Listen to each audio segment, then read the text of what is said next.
Today, we are removing and replacing a cover on a matrix cushion. Start by unzipping the cover and releasing the top rear corners. Do not pull up or forward on the cover, causing unnecessary stress on the zipper seam. Remove the bottom rear corners, and then from the front, pull to remove the cushion.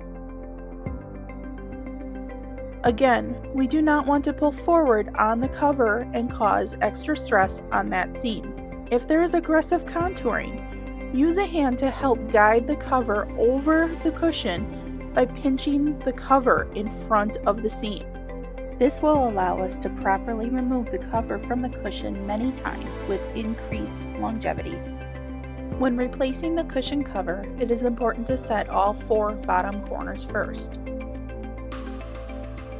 We start by sliding the front end of the cushion inside the cover, and then work to align the front bottom corners.